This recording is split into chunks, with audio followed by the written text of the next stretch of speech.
Prophet said, لا تقوم الساعة حتى تزول الجبال عن أماكنها. The end of time won't come until you see mountains removed from their places. When I was in Mecca, there's mountains have been removed from Mecca. Quwa'iquan, one of the mountains that's known as the Ahad al-Akhshabain. When the angels came to the Prophet ﷺ and they asked him if he wanted to see the mountains that they would يطبقهما على Quraysh.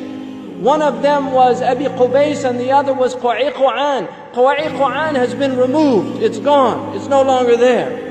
The mountain is gone. A mountain that the Prophet ﷺ walked in its shade. A mountain that the Prophet ﷺ probably climbed as a boy. This mountain is now removed. Then the Prophet ﷺ said, لا تقوم الساعة حتى تزول الجبال عن أماكنها. These are signs for people to reflect. The Prophet I was on the Arabian Peninsula with my family, walking on the beach, and I came upon people in a public beach having sexual intercourse. In a public beach on the Arabian Peninsula. I'm not making this up.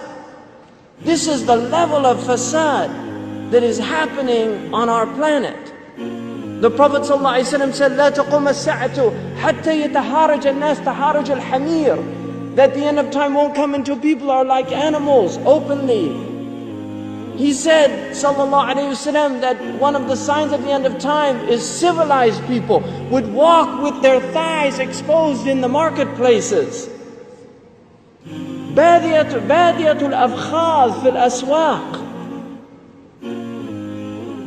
People, pens, he said, would be everywhere. He said that people, out of their love of the world, you would get two-income families.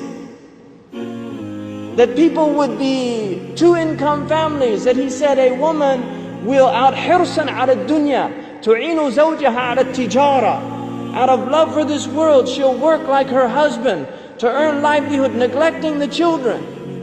Some people are forced to do that, and there's no blame on that. But there's people that just out of love of dunya, they will abandon their children and go out. These are the things that are happening around us.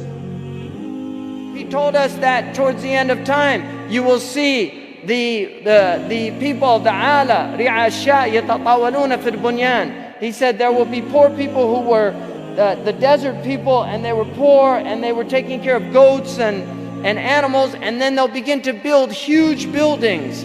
These are signs before your very eyes. We're seeing signs of our Prophet ﷺ.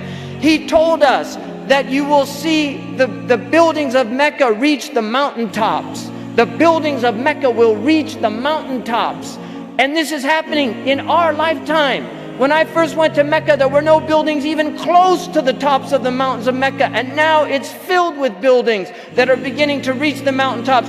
I was on one of the tallest mountains in Mecca, and you can see the clock tower now surpasses the mountains. The Prophet ﷺ said in a hadith, he said, إِذَا رَأَيْتُم مَكَّةَ بُعِجَتْ كَظَائِمًا. If you see Mecca, if you see its mountains with holes pierced through them, this is what it means. بُعِجَتْ كَظَائِمًا وَيَتَسَاوَى بُنْيَانُهَا رُؤُوسَ جِبَالِهَا. And you see the buildings reach or in a riwayah ta'lu, they will actually surpass the mountaintops. And then he said, فَقَدْ أَظَلَّتَ السَّاعَةُ. It means that the Sa'a has cast its shadow. Imam As-Suyuti says in this, هِيَ عِبَارَةٌ عَنْ دُنُوَ السَّاعَةِ. It means that the hour is near, it's coming close. But if you took that literally, and in hadith tradition, in the usuli tradition, asrud kalam al-haqiqa, that if the Prophet says something, you should always interpret it literally, unless there's a reason to go to a metaphorical interpretation.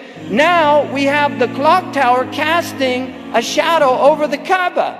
So the clock tower, what do they call it in Saudi Arabia? As-Sa'a. لَقَدْ أَظَلَّتَ السَّاعَةُ. You could take it literally, the clock has cast its shadow over the Kaaba.